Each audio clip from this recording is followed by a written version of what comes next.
Assalamualaikum warahmatullahi wabarakatuh.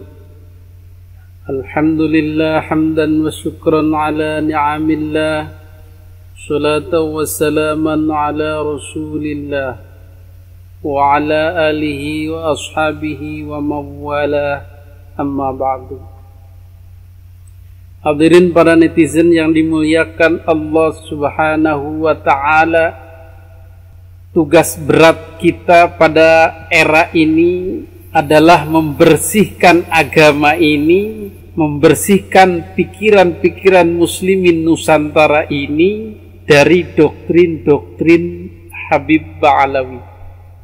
Jadi disadari atau tidak, diakui atau tidak, mereka sudah secara ugal-ugalan semau gue saenae udele dewe berbicara masalah agama ini, berbicara masalah Islam ini tanpa ada remnya, blong. Karena saking bebasnya Indonesia, jadi orang bicara agama itu mau gaya apa saja silahkan. Kemana orang-orang pintar itu? Kemana orang-orang alim itu? Mereka diam 1000 bahasa kalau yang berbicara dari kalangan habaib. Kenapa mereka bisa diam? Karena mereka takut kualat, karena mereka takut su'ul adab, karena mereka takut dibuli oleh para muhibbinnya. Inilah yang menjadikan mereka bebas berbicara apa saja sekehendak mereka. Wong bicara di majlis sendiri, jamaah sendiri, dan semuanya sudah menerima apapun yang akan dikatakan karena dawuh cucu Nabi itu. Hadirin yang dimuliakan Allah subhanahu wa ta'ala, maka akibat dari ugal-ugalan ini, kesewenang-wenangan ini, kebebasan menyebarkan apapun ini, menjadikan ajaran agama Islam ini sudah bercampur-campur dengan khurafat-khurafat, dengan faham-faham feodalisme, sakralisasi keturunan. Dan lebih parahnya lagi adalah hegemoni, dominasi Ba'alawi terhadap hikayat dan sejarah. Jadi sejarah apapun mereka bisa putar balikan, bisa dikatakan sebagai Ba'alawi. Ini semuanya dari Habib, ini asalnya dari Habib, ini kalau tidak ada Habib jadinya begini, terus tanpa ada satupun yang berani mengkoreksi. Inilah kemunduran Islam yang nyata sedang kita hadapi sekarang ini. Dan tugas kita sekarang adalah membersihkan kembali, menunjukkan kembali kepada umat atau kepada muhibbin yang sudah membutakan hati, membutakan mata terhadap kebenaran asli.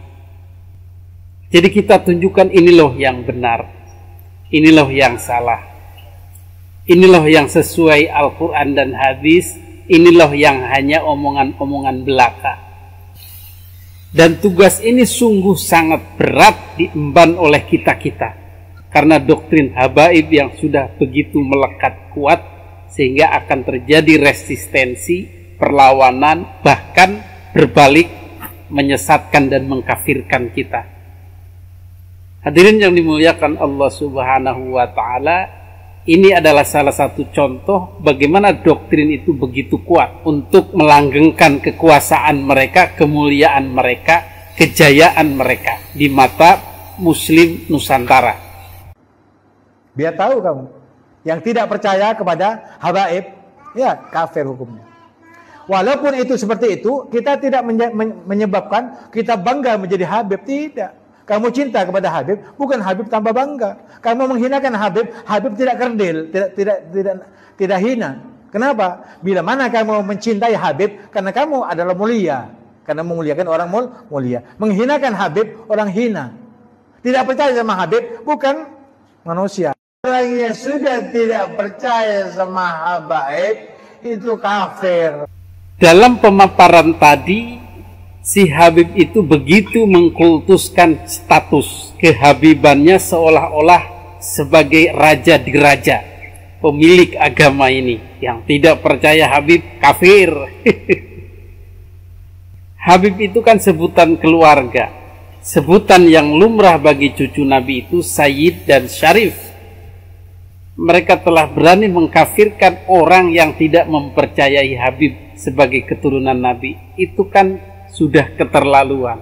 Sementara Habib itu keluarga Ba'alawi, bukan keluarga Nabi. Keluarga Nabi adalah Sayyid dan Syarif. Dari panggilan pun sudah jelas-jelas bukan tradisi. Karena mereka memang dari dulu dilarang menggunakan Sayyid dan Syarif itu di negeri asalnya. Karena berkenaan dengan keturunan Nabi. Maka mereka memanggilnya Habib. Tapi entah kenapa Habib di sini malah keturunan Nabi. Keberanian mereka mengkafirkan, keberanian mereka memelintir ayat.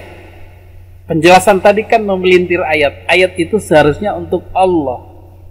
Allah itu tidak berkurang keagungannya walaupun seluruh alam, seluruh manusia di dunia tidak menyembah Allah. Allah tidak berkurang keagungannya.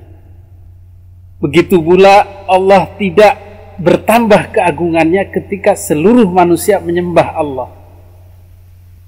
Itu konsep keagungan Allah. Dia cangkokkan untuk konsep keagungan Ba'alawi. Ini kan memanipulasi pemikiran, memanipulasi ayat untuk kepentingan kelompok mereka sendiri.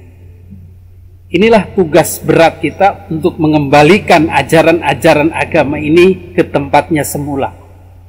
Membersihkan dari faham-faham habaib Ba'alawi yang sudah sekian lama mengobok-obok dengan bebasnya. Mudah-mudahan kita diberi kekuatan untuk terus bisa mengcounter, menjelaskan kembali mana yang hak, mana yang batil, mana yang benar, mana yang salah. Ihdinas siratal mustaqim, siratal ladzina an'amta alaihim, ghairil maghdubi alaihim waladdallin. Semoga Allah terus menunjukkan kepada kita jalan yang lurus.